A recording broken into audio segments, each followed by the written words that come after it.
Halo,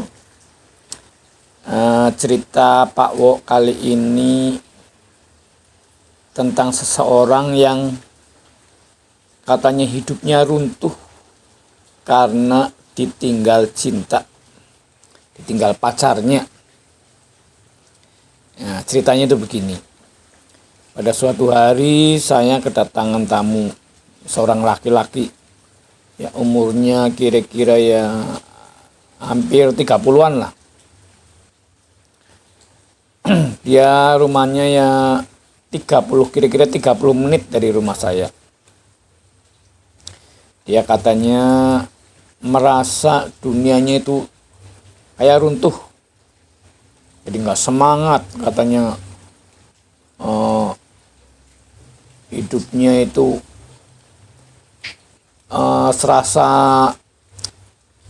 nggak ada gairahnya sama sekali, intinya seperti itu, karena katanya ditinggal putus pacarnya. Ya kemudian saya jawab, ya memang seperti itulah, namanya juga pacaran, namanya juga sedang jatuh cinta. Kalau putus ya memang sedih, ya memang serasa dunia itu sudah serasa runtuh, intinya seperti itu. Ya Pak, saya pokoknya hidup saya nggak berarti lagi, katanya gitu, seperti itu. Saya padahal kurang apa dengan dia, kurang pengorbanan apa dengan dia, kurang sayang apa dengan dia, kok tega-teganya, katanya dia bilang gitu. Padahal katanya baru indah-indahnya karena baru 3 bulan katanya membina hubungan. Oh gitu, saya kira. Ya coba lihat kayak apa sehingga kamu sampai seperti ini, itu coba kayak apa, coba lihat fotonya, saya bilang gitu untuk menghibur. Dia memberikan gambar di HP-nya. Ternyata itu sesama jenis. Jadi yang pacarnya dia itu ternyata laki-laki, bukan perempuan. Jadi laki-laki patah hati dengan laki-laki.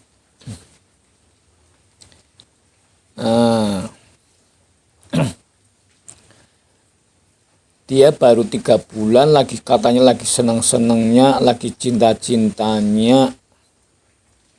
Nah, dia pokoknya, Pak, tolong kalau bisa dipeletin lah Pak, dia ngomong ke saya. Nah, saya bilang, saya itu nggak bisa melet, apalagi cowok sesama cowok. Tapi kalau pengen menyembuhkan kamu biar nggak teringat terus, atau biar kamu kembali normal, saya bisa. Pak, saya nggak pengen kembali normal, saya nggak kepengen sembuh, saya itu pengennya dia kembali, itu aja. Waduh, saya itu nggak bisa. Saya bisanya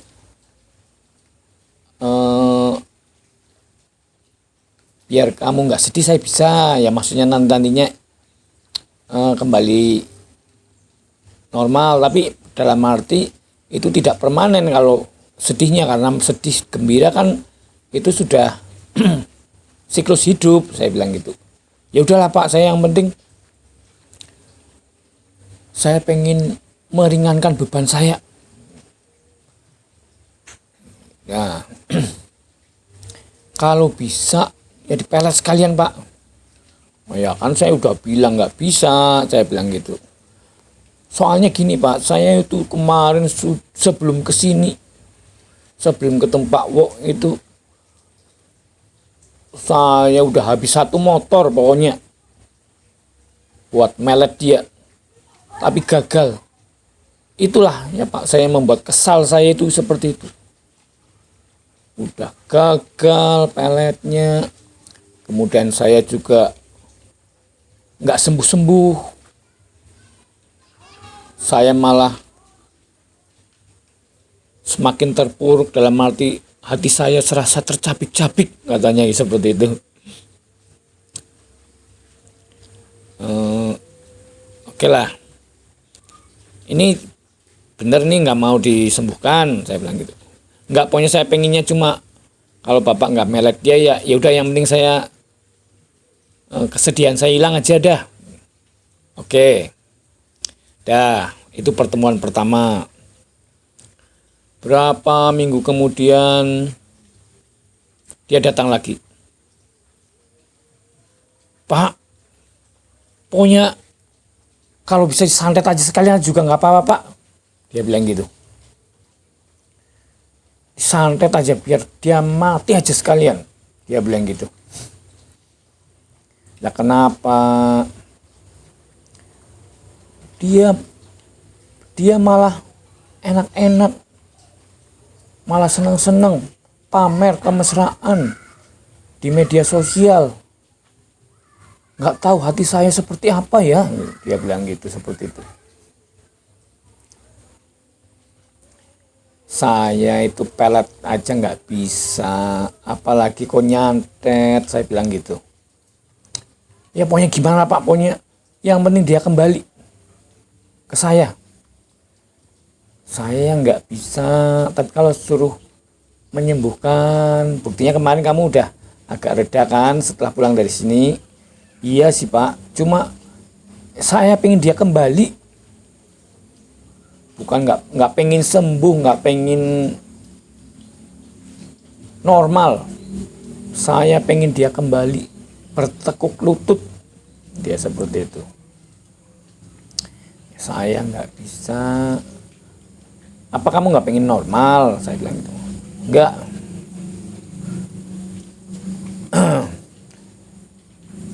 Ceritanya itu dia sebenarnya seperti ini. Setelah saya gali, dulunya dia itu sebenarnya laki-laki normal, tidak ada keturunan dari keluarganya, tidak ada pelecehan sebelumnya, juga tidak ada misalkan faktor dari lahir, itu juga tidak ada. Cuma kebetulan dia itu seorang ketua remaja. Nah, di poskonya dia itu kan sebagai ketua itu kadang-kadang sering buat nginep. Jadi poskonya itu tiap hari dia di posko, pulang kerja, kerjanya juga dia di suatu organisasi.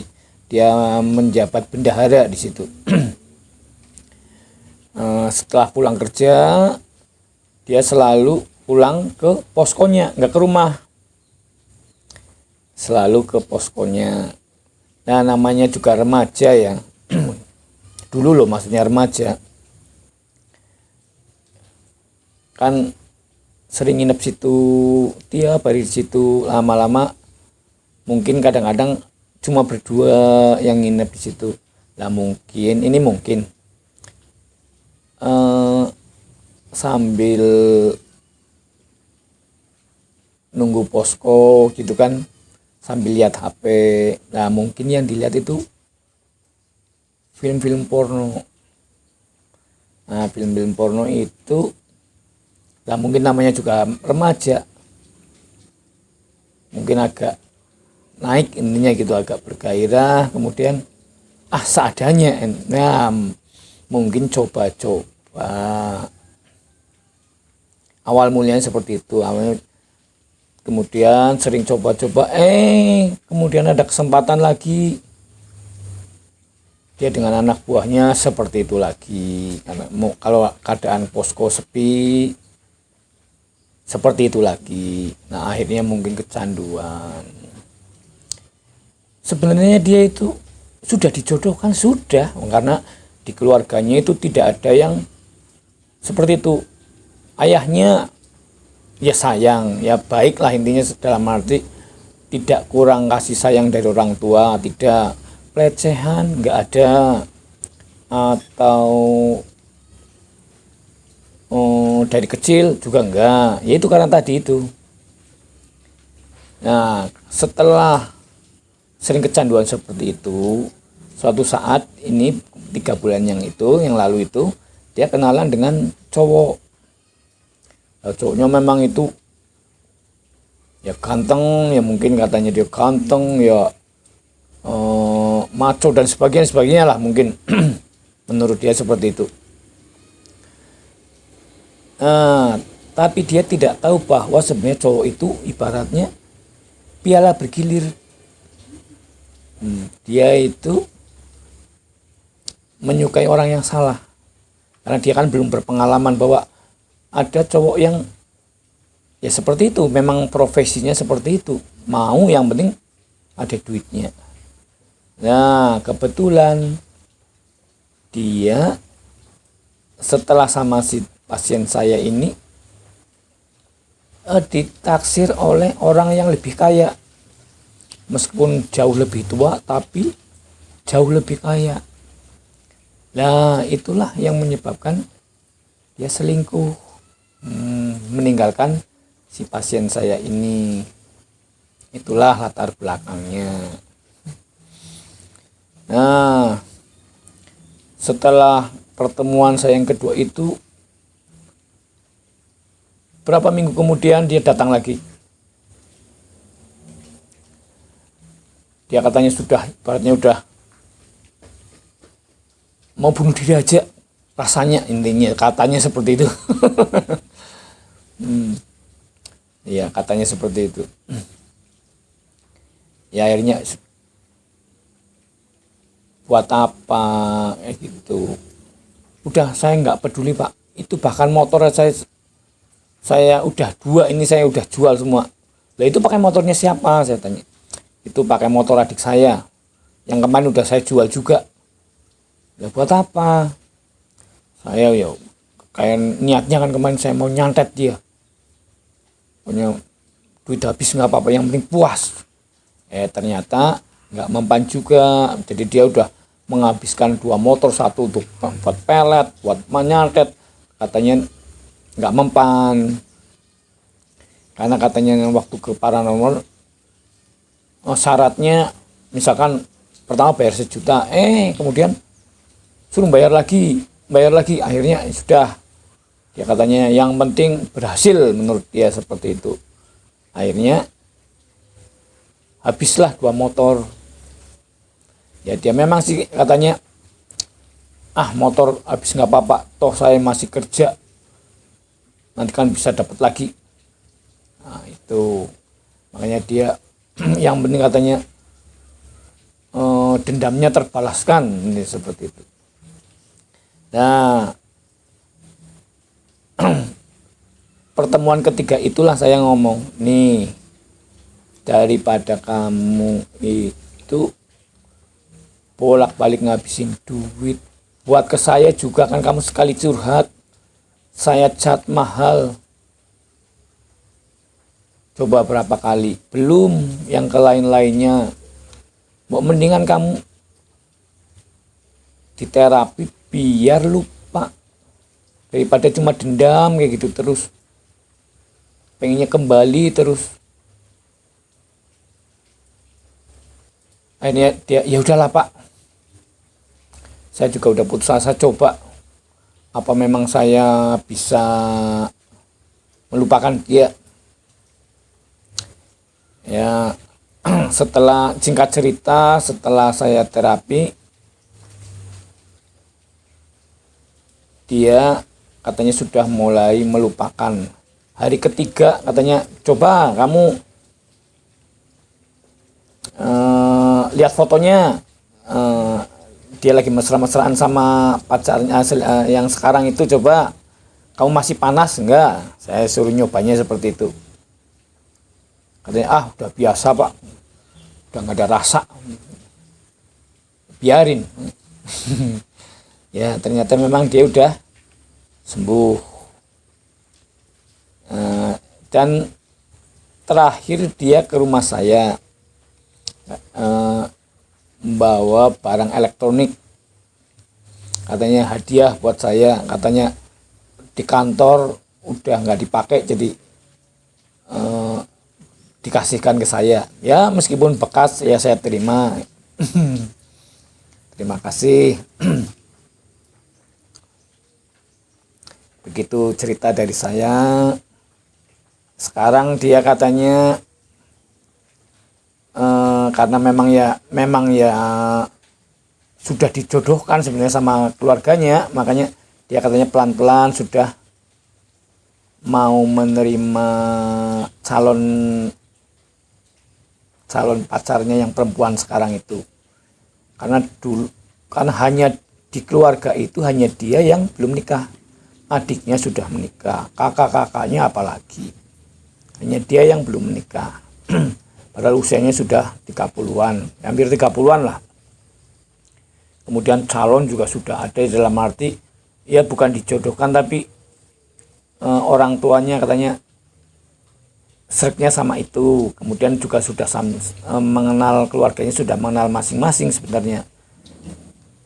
Dia seorang guru katanya yang dan sudah mulai pendekatan katanya, sudah dalam arti sudah mulai belajar ngantar jemput dan sebagainya. Jadi ketika saya tanya, udah lupa apa sama yang gagah maco itu?